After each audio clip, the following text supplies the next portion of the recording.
Yeah. This is Geek Therapy Radio. What are we waiting for? And now your mental curator, Johnny Hamburger. Welcome one, welcome all to this edition of Geek Therapy Radio. I hope you're all doing well. I hope you all are leaning into your geek thing, embracing your geek thing, whatever your geek thing is. If you make things, create things, have a favorite pastime, productive pastime, or even something that just kind of stimulates your mind or relieves your anxiety, I hope you embrace your geek thing. Cars, airplanes, video games, painting, music, whatever it is.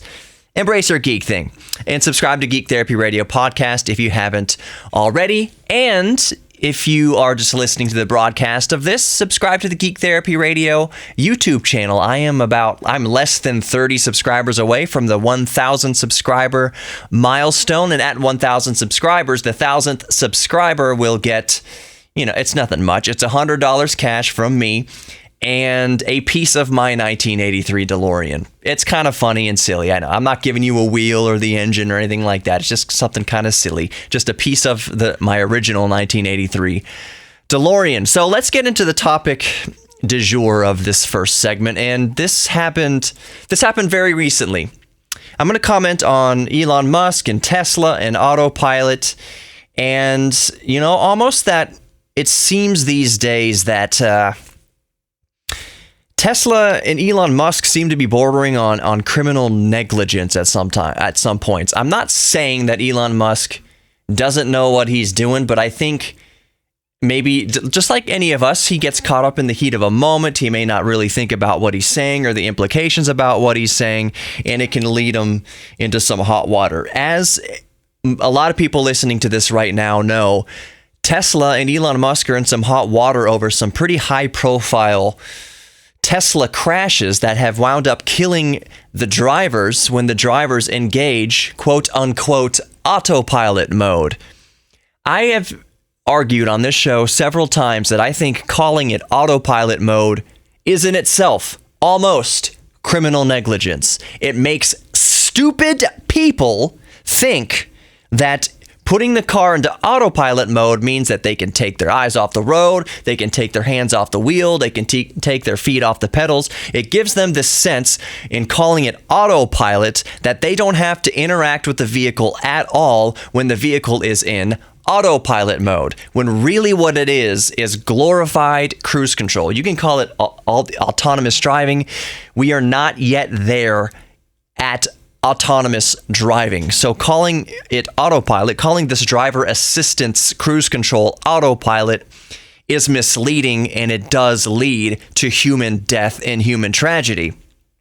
So the other day, while these cases are going on, while Tesla is being sued for just that, criminal negligence in these cases, where autopilot has steered, a Tesla Model X off the top of my head right into a road divider at an exit.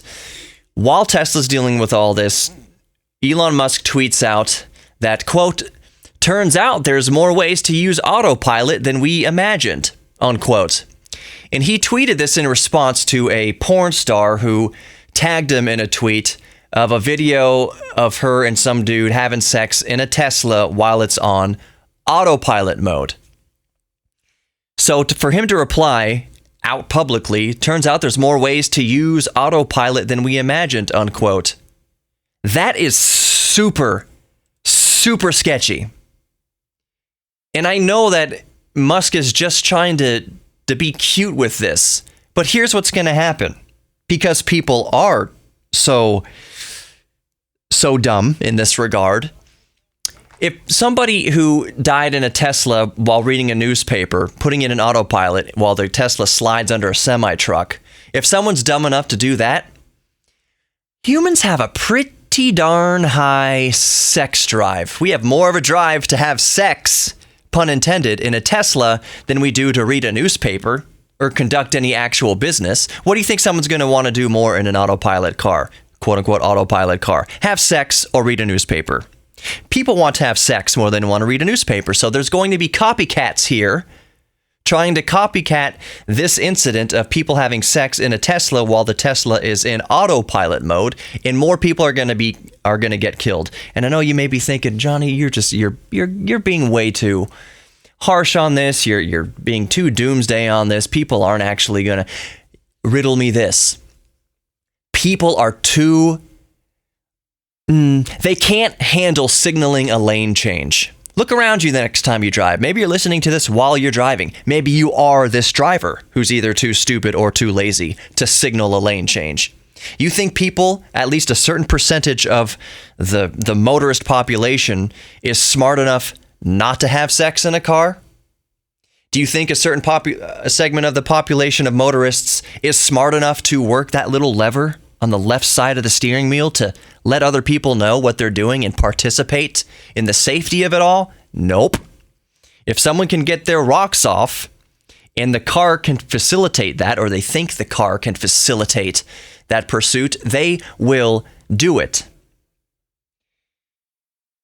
So, again, I'm not accusing Elon Musk of being not militantly, but being complacent in criminal activity. Because yes, having sex in a car is criminal activity. Taking your attention off the road in any vehicle while you are operating the vehicle, you are in command of the vehicle, is criminal. So I'm not saying that Elon Musk is facilitating this or that he's encouraging this even. Because the tweet wasn't even, really, if you break it down, it's not encouraging. He says, quote, "Turns out there's more ways to use autopilot than we imagined," unquote. That's not him necessarily encouraging people to have sex in a car or take attention off the road.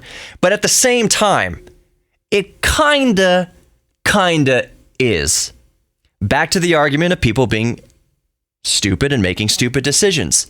They'll see this, the CEO of Tesla approves of this, and they will try it for themselves. And the next thing we'll hear in the news is, lo and behold, another Tesla owner kills themselves by relying on autopilot or being misled to rely on autopilot. Personally, I think the personal responsibility in these cases have no water, because it's up to the driver to assume all responsibility and risk of driving.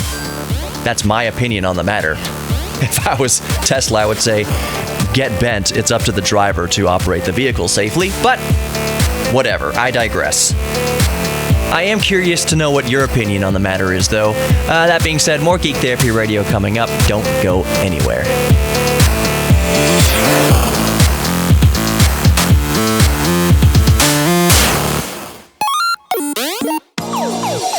Welcome back to Geek Therapy Radio. I'm your mental curator, Johnny Hamburger. Coming up in the last two segments of the show. So this is segment 2 right now. In segment 3 and 4, I talked to Jeremy Benson from The Buzz. He's a fellow audiophile, fellow musician, fellow creator musically and podcastily. And we talk about audio setups, getting the most out of your audio setup in your own home. Let's say you are a musician and you record at home. Let's say you are a podcaster and you record at home, or even simply you want the best movie watching experience in your home theater or makeshift home theater. So we talk about ways to address the audio problems, audio anomalies that can rear their ugly heads in domestic settings. So let's say you're in an apartment and you have a lot of traffic noise, maybe neighbor noise. Let's say you live in a house and you have, again, traffic noise and hopefully not so much neighbor noise if you live in a neighborhood. Although some of these subdivisions, I shudder, since my wife and I are in the beginning stages of house hunting. I hate subdivisions that your wall is 5 feet away from your neighbor's wall. They pack in these houses like sardines. What's the point of it? I might as well live in an apartment. If I can't bash my drums as loud as humanly possible at 4 a.m. without getting the cops called on me, what's the point of having a house? What's the point of putting, well, I mean, I know the financial point of it. I know the real estate investor point of it, land development point of it, of putting houses 3, 4, 5 feet away so that you get up from taking a dump and you look out the window and you're just watching your neighbor take a dump. What's the point? What's the point of all that? I don't want to fart in my own bed and then have the neighbor call the cops on me because they could hear it. What's the point of putting houses so close together? And again, yes, I know the point of it. I'm being facetious. The point is to have as many mortgages in 1 square kilometer of land as possible. I understand that. So anyways, doesn't matter where you live. Coming up in segments 3 or 4, we are going to talk about real tips and tricks at every end of the financial scale, but mostly free tips and tricks to get the most out of your audio setup, whether you're recording your own music, whether you are recording a podcast, or even if you just want to get the most out of your home theater. That's coming up later. Okay, in this segment, I wanted to continue in the vein of social media from the previous segment where I talked about Elon Musk tweeting that there's a new use for Autopilot in Teslas regarding people having sex in it. So where I wanted to steer this, no pun intended, is to the role social media plays in society is at its profound effects seem to be at a fever pitch. And I have said in shows in the past that I think over the next 4 or 5 years here, we're at a tipping point just with technology, with the cloud, with social media, with AI, with virtual reality, that we are right now just starting on the top end of that bell curve. If you can see the uptick, I would say the uptick, let's say for social media and for AI and all that kind of stuff, VR, the uptick in that really started kind of, I would say, mid-2000s. Really, with correlation with the iPhone. I think the first smartphone came out in 2007, 2008, around there. And since then, that's when the bell curve really ticks up, because that's when you really see social media taking off. Now we have these computers in our pockets. We have an always connected device with us 100% of the time. It seems like since just before 2010, the idea of having some alone time, having some space in your brain to occupy with, for yourself and maybe devote to a geek thing. Let's have a real talk right here. How many people listening right now? Let me put this way. A few weeks ago, I did my first ever live broadcast of Geek Therapy Radio, where I could have callers calling in, and I had people commenting on the live stream on social media, oddly enough, ironically. And somebody wrote on there that they didn't even have 5 minutes in the day to devote to a hobby outside of work, outside of family, outside of this and that. And I still argue so much that is bullcrap. That is absolute BS. Yes, you do have 5 minutes in a day, either before bed or right when you wake up or whatever, somewhere to read a chapter in a book, to play with your Lego set a little bit, to even play a video game, to something, to fly a remote control airplane, to do something, some sort of hobby that gives you true joy. So I think the person who commented this, most people just don't have time. Adults just don't have time to devote to any sort of hobby. Bullcrap. I guarantee you, proof is in the pudding, folks. He commented this on social media. He had 5 minutes on social media to watch my show and comment on my show that people don't have time for hobbies. Get off the social media and have time for a hobby. This person was saying they don't have time for a hobby. This is my point here. How much of your hobbies, how much have you fallen out of it in correlation to how much time you started to spend on social media? And how much time spent on social media has benefited your health, your mental health, your anxiety, your depression? I would argue that it all has made it worse. that social media and the time spent on social media has made it worse. It made you think. This is the beauty of it all. They say the best trick the devil ever played was convincing the world that he didn't exist. The best trick that social media ever played is convincing people that they don't have time for hobbies, or they don't have time to do things that they love. That getting this endorphin fix off of social media, it's like a drug. That usually with a high comes a low. How many times do you get off social media and you just feel worse? How many times do you get on social media and get sucked into this ridiculous political argument that just leaves you feeling terrible and hating the world? How much of your anxiety has been produced erroneously from social media, from use of social media? Would you have been pissed off before you got on Twitter and saw what Trump said? Would you have been pissed off before you got on Twitter and saw what Ocasio-Cortez said, or Beto said, or Bernie Sanders said? No. Getting on social media made you pissed off. And you didn't have, here's the thing. You didn't have to get on the social media. The fact that you're pissed off, I don't want to say it's your fault, but maybe you don't realize, maybe you're the frog boiling in the pot. You don't realize you're dying. You don't realize that everything you've seen on social media has just created this rage inside of you, this anger inside of you. And I'll put it at this point. After the 2016 election, I had a very close friend go on a tear, many close friends, go on a tear on social media saying, stay angry. They hate Trump so much. They hated the results of the election so much. Stay angry. Liberals, stay angry. Whatever your political affiliation. I'm saying if Hillary Clinton would have won, conservatives would have said the same thing. Stay angry. We'll win the next one, but you have to stay angry.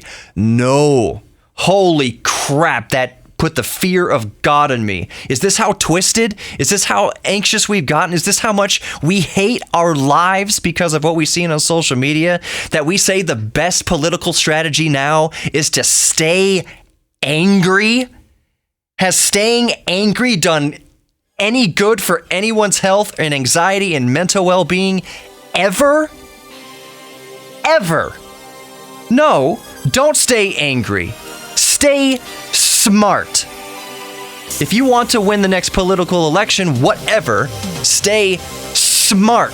Stay wise. Have the wisdom to keep your mouth shut and have the wisdom not to get on social media. Sorry, I'm getting all fired up about this, but I'm very passionate about this. How much anxiety and stress and depression and just anger and bitterness has been caused by social media. You'll notice a rise in your happiness if you shut off Facebook for 5 minutes and play with some Legos. More Geek Therapy Radio coming up. Don't go anywhere.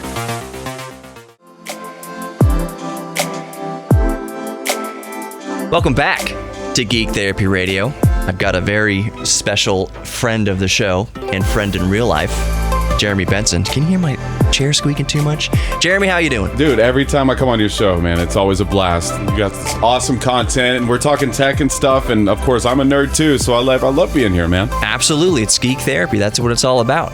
So, you walked in here, and as usual, we get to talking about computers and games and recording and, studio stuff. So I said, let's save it for the show, because just frankly, I feel like talking to someone this week. I did the past couple weeks of just myself, which I there's a bird in the studio, which I love to do.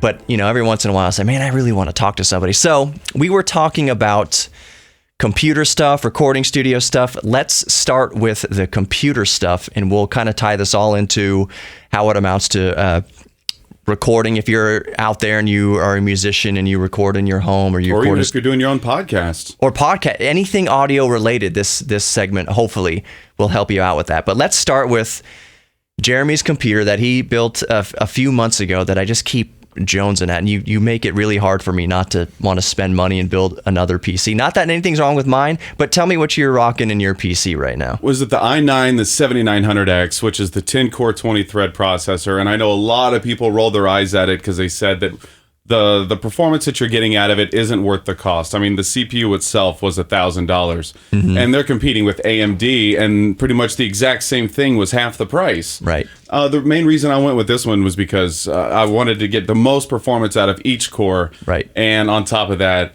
these things are heat monsters to tame these things. They're hot. Lots of Noctua fans to get it nice and quiet. And then, of course, the graphics card. I ended up going with the RTX 2070. So just I skipped a couple generations and I decided to get something more modern, especially because I do a little bit of the VR and I wanted to squeeze out a little bit more performance from it. You had, speaking of the graphics card, what'd you have before that? A 770? A 970. So I went from 970 to the 2070, and that's a massive difference. I think it doubled the performance. So I'm getting double the frames on everything that I'm playing right now, which is awesome. So basically, the computer Jeremy built was a powerhouse for two things while being extremely quiet, which we'll get into in a second. But for gaming, you've got that 10-core. What do you have?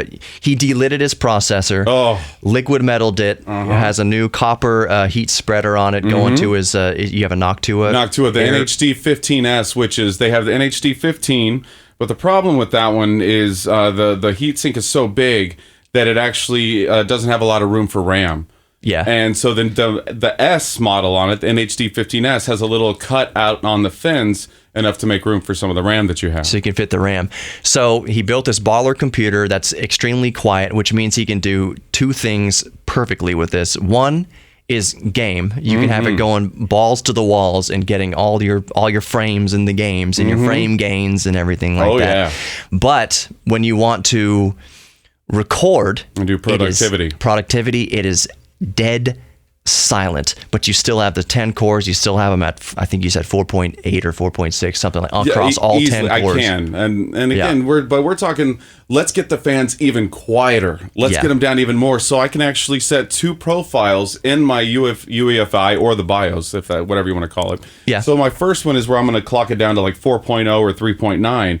And with this delidding thing, which was the scariest thing I've ever done on this $1,000 processor, once I dropped the cores down a little bit slower, these Noctua fans, which are efficient enough and quiet enough already, are hardly even working. And this thing is just cruise control, dead silent, because I'm recording in the same space that my computer is in. So I had to go as quiet as I possibly could. Exactly. So let's talk about, as promised at the beginning of the segment, how building a quiet computer is beneficial, obviously, to a recording studio situation, a home recording situation, and that people, just because we're talking about a super powerful, $1,000 just for the processor alone, you don't have to spend that much. The focus, if you are a home recordist, should be the silence of it all. If you're going to be recording in the same room, tracking in the same room, even mixing in the same room as your computer, you can build these super quiet computers that are still quite powerful. You really don't need that. You don't need 10 cores for recording studio work. You really do. I would argue that if you're just starting out in home recording, a mistake that a lot of people make is they think, okay, I need a budget like $5,000 for all this. Not even. Whatever. No, man, you can go get an off-lease, like Office, Dell, Optiplex, whatever. Just do some minor upgrades in the middle, take off that leaf blower that they have on the CPU, put on a nice quiet air cooler, even a cheap liquid cooler, something that's a lot quieter. I would recommend air cooling because the less moving parts, the better. So you can take a reasonably cheap computer, maybe you can get one for free even, but you put a couple little upgrades in there. So I recommend, and I'm sure Jeremy does too, Noctua fans.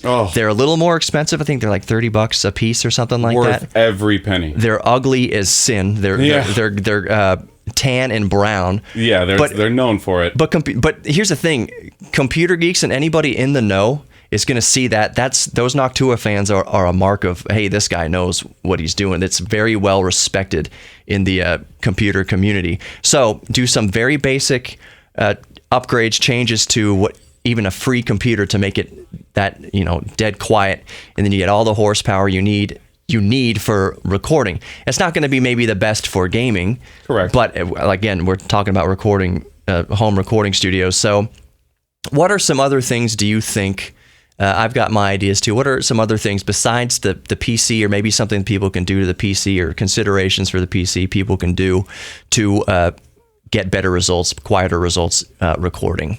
Now, if you can underclock, again, this depends on the processor that you get. If you can bring the cores down and make them solid and clocked at one speed, that's a little bit lower, your fans are going to have to work less. They don't have to work as hard in order to get the temperatures down. So your fans aren't going to be spinning as fast, and you're not going to be getting as much noise. Right. And so keeping your fans and everything low and keeping your computer cool is going to make your computer work way less hard. Man, I can't even word things right. It's going to be working a lot less hard. Yeah. And then your temperatures and your volume is going down. Right. It's working smarter and not harder.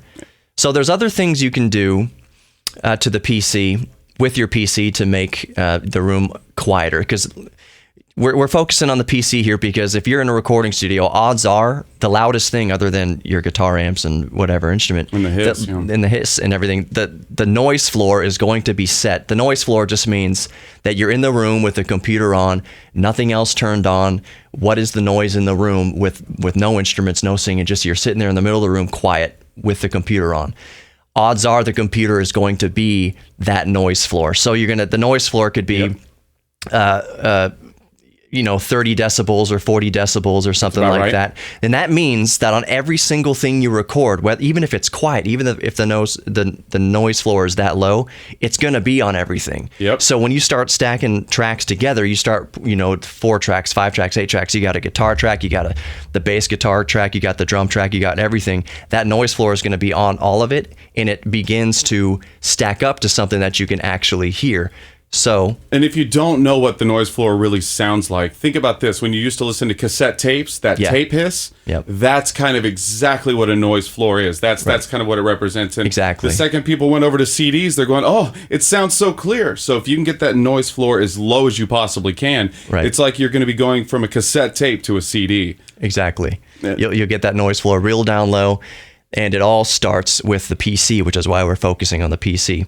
Once you get your PC quiet enough, like what we're talking about with building it with the silent fans and just optimizing it for silence, that's when you begin to analyze what else in your home is making the noise. You'll begin to notice, oh man, that the refrigerator in the other room is a little bit making a little noise. Got to go and plug the refrigerator. Got to turn off your AC. Got to go turn off all the fans in the place. You can hear the dump truck coming down the road and picking up the trash, and so maybe I got to put something over the window. Right. Everything's your worst enemy. So, in that note, let's talk about things people can do to reduce the noise floor further once they got their PC as quiet as it can go. What are some things people can do to reduce the noise floor further from environmental factors? And I'll just interject one point. I think we're going to go 2 seconds with this.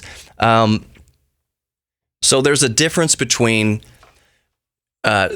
eliminating outside noises and sound deadening or dissipating the echoes. If you go into a room with just 4 dry walls basically around you, and you clap your hands, you'll hear like you'll hear that reverb. So you put the egg crate and stuff on the walls, that eliminates that natural reverb in the room, which is good for a tracking space. I'm thinking of ways, and we're just going to think off the top of our heads here, how to, let's say you live on a street and there's kind of heavier traffic, there's cars going by. What are things you can do to kind of reduce that? But you know what? We'll save that for the next segment, because we're coming up on the time limit here for this segment. I'm Johnny Hemberger. That is Jeremy Benson. And we're talking about recording studio techniques to give you the best sound in your home recording studio. So stick around through the break. You might find something interesting here. Again, this is not just for musicians. It's for podcasters, anybody doing anything with audio, even your home theater. You're watching movies and everything. This applies to all that as well. So we'll get back into it after the break. Stick around. More Geek Therapy Radio coming up. Make sure you subscribe to the podcast. That's just Geek Therapy Radio on the iHeartRadio app. Welcome back to Geek Therapy Radio. Got my boy, Jeremy Benson. Don't step on my toes, bro. It's your show. That's right. So we were talking about effective. We'll start off with cheap ways that people can sound deaden their room. Let's say you're listening. Just to kind of let's recap what we're talking about so far. We're talking about ways that the home recordist, not just musicians, but let's say you want to get into podcasting or do whatever with audio, even your home theater audio. You just want to watch movies in perfect, kind of silence and get your things set up for that. So we're talking about cheap ways first, how to start detonating the sound from the outside, traffic from the outside. And Jeremy, I know you're going to have some input on this too. The cheapest way I can think of right off the bat is always just to use what you have around you. Let's say you do have a big budget, you're a baller, you're a doctor, you're a lawyer, or whatever, but you're not sure you want to spend all this money on soundproofing and all this stuff yet. There are things you can use around your house to get almost the exact same effect, to see if there's something that you want to dive into further with actual money. So one of the things, I'm going to set up a hypothetical. You've got a third bedroom, that's your recording space. This is for a musician or a podcast or anything like that. And you have a window or a couple windows in there. And that is where you're getting all the ingress of environmental sounds from your street or from traffic or for neighbors, kids in the lawn, whatever next to you. It's coming in through the window. So off the top of my head, I'm thinking of ways to deaden the sound coming in from the window without fully investing in double pane windows or vacuum sealed windows or anything like that. Honestly, all of this is going to sound kind of crude, but you might have a bunch of throw pillows or just odd, soft, kind of dense things laying around the house, heavy blankets, heavy pillows, something like that. It's not off the top of my head. I'm just thinking jamming a bunch of that stuff in the window. It's not going to look pretty. It's not going to look pretty. Jamming a bunch of that stuff in the window, and you have thumbtacks and stuff. Take a sheet or take a what do you call it? Not blinds necessarily, but maybe take a heavy blanket or a comforter and just kind of thumbtack. Once you have it filled with pillows and kind of other towels and stuff like that, just kind of thumbtack around the perimeter of the window, and then you'll see that how dramatically that deadens the sound in your room. And that was free. And think about at this application. Make sure and keep your curtains closed if they have curtains on that window. That's going to cut back some of the sound, not all the frequencies, but it'll deaden the room a little bit. You will cut back on some of it, especially the high frequencies. Right. Even putting a mattress in front of your window? I know it's tacky, but how professional do you want to go with your podcast? How much better do you want your sound to be? Right. And you're trying to reach out to an audience and maybe make some money on this podcast. If it's important to you, then these are some steps you want to think about. And that is critical. A little side note. For those of you listening, if you listen to the podcast, Geek Therapy Radio podcast, plug, I take a lot of pride in the sound and the audio quality of it. So you'll listen to some podcasts or stumble upon a podcast, and you'll be amazed. And listeners, again, ask yourself if you've been turned off to podcasts that are otherwise pretty good. The presenter's pretty good. The subject material's, relatively fascinating, but the sound quality is ass. It sounds like they're talking in their bathroom. It sounds like this. I'm gonna replicate it a little bit. Welcome to Geek Therapy Radio. I'm your mental curator, Johnny Hemberger, blah, blah, blah. Yeah, isn't this the best sounding room you've ever heard? So, Jeremy, what are you up to these days? I just finished building my recording studio. I'm sure it sounds a lot better than this. Yeah, so I'm gonna get back on the mic. And that is because people, bless their hearts, they may not know so much about audio or what it takes to have a more highly produced audio podcast. And I'm telling you, it all starts with deadening your room as much as you can with the reflections by putting up. We were talking about this off the air. You can bring couches into your room or bring whatever things, just oddly shaped things into your room to kind of diffuse those reflections. And that's free. You already own that stuff. You can go into your closet and put all the clothes and stuff around the microphone and get close to the microphone, 4, 5, 6 inches away. Use a pantyhose pop filter or whatever. Talk right in front of that microphone. We'll talk about differences in microphones in a second. But there's things you can do that are free that really up your audio game. And people are going to take you more, they're going to take you thinking you more being a professional whenever your podcast sound a lot better. They're going to take you a lot seriously. I'm thinking it's just two kids in their basement having fun. If your audio sounds great, then exactly they're going to actually take your word for it and think that you know what you're talking about. Exactly. So I might have shows that are a little bit, less luster than other shows, but at least the audio quality is on point for the most part. There's sometimes when I'm in a location or I'm on the road or something like that, I'm like, I really want to talk about this right now. I'm here. It's kind of cool. Let's talk about it. And all I've got is my phone. There are things you can do even if you're just recording into your phone. And again, it's going into the closet, sound it in the room, get close to the microphone on your phone so that it picks up your voice and only your voice, and it blocks out, for the most part, most things around you so that you can be heard intelligibly. There's all these things that you can do for free if you just have a basic understanding of the theory behind it. A lot of people get into this trap of, I need to spend $5,000 to get into podcasting. I need to spend $10,000 to get into recording, my own singer-songwriter acoustic songs. You don't need to do that. That's true. Your knowledge is worth more than gold. So let's say you go out and you buy a $50 condenser microphone. We'll get into this. You should pay attention to and get learnt on the polar pattern of the microphone. There's omnidirectional, which picks up sound from 360 degrees around the microphone. Right. There's Cardioid. There's bipolar, which picks up sound from the front and the back and rejects from the side. Mm-hmm. There's cardioid, which focuses to only the front of the microphone. Mm-hmm. And there's super and hypercardioid mm-hmm. that really tightens the zone in front of the microphone. Oh, yeah. The mic I'm talking into right now is super cardioid. For instance, I'm talking right into the microphone right now. It's a audio electronica. Right? Electro voice? Electro voice RE20. It's industry standard. So I'm talking right in front of the microphone. I'm going to point the microphone 180 degrees away from my mouth to show you that just because the microphone is near you, it's not going to pick everything up clearly. So I'm going to turn it around right now. So this is me talking directly into the back of the microphone. It's going to sound pretty bad because I don't have an understanding of how microphone works, and that hypercardioid means that you have to be right in front of the microphone. So I'm going to turn around right now as I'm talking. Now we're back to using the polar pattern effectively, and you'll see how much that improves your sound quality. I know it might sound a little silly to some people listening who do have a lot of experience in this field, but you'll be surprised how many people go and spend money and don't have the simple concept of what does cardioid mean? What does omnidirectional mean? Yeah, they don't know the equipment they're working with. They don't know the equipment you're working with.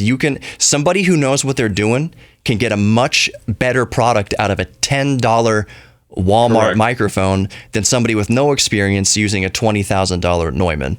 And even, for example, how close you're talking to the microphone. If you're 3 to 4 inches away and you've got a nice pop filter on your mic, you're going to be getting a lot more of your source, and hopefully you don't have a bad proximity effect where it's picking up all the boom and bass in your voice. Exactly. But I mean, if you're talking closer to the source of your mic, instead of 5-10 feet away, you're going to be getting less room reverb, and you don't have to crank up the volume as much, which you're going to be turning up your room whenever you're staying further away from your microphone. Right. So with the last couple minutes here, let's talk about EQing. Let's say you are little mixing techniques that you should also be familiar with, and they're very, very simple, mm-hmm. and they are free. If you know what you're doing, the software you're using might not be free. But don't be afraid of that EQ. So when we're in a room and we're talking about low rumble of an air conditioner, whatever street noise outside, low rumbles, on that EQ, every program in the universe comes with an EQ segment for each channel. Oh yeah. It's called low frequency roll off or high pass filter. It comes by any different name. All that means is with your human voice, like for my voice in particular, I roll off. That means I get rid of almost everything below 150 hertz. Yeah. Everything under 150 hertz is the rumble of the street, is the rumble of your air conditioner. So on most of your sources, other than bass guitar and kind of kick drums and stuff like that, roll off those frequencies. There's no reason why a female voice needs to have 80 hertz turned up. Correct. And everybody's thinking that they sound more DJ or more radio-esque when they crank up the bass. But there are frequencies that these mics pick up that you don't even hear naturally or hardly even hear. They're not important for your podcast. And if you're turning off some of that stuff that is way lower than your ears need to hear somebody talk, you're going to get a much better result, and you're going to be picking up less of the stuff that's going to cause a lot more distractions to other people that are listening to you. Exactly. Jeremy, we're going to wrap up the show here. I'm going to have you on again soon, and we'll get into the finer details of this because it's very fascinating. Jeremy Benson, thanks for coming on Geek Therapy Radio this week. I'm going to go spend some time at Comic Palooza, and I'll let you know my findings next week. Thank you for listening to Geek Therapy Radio. Subscribe to the podcast, be good to each other and yourself, and I'll catch you next time.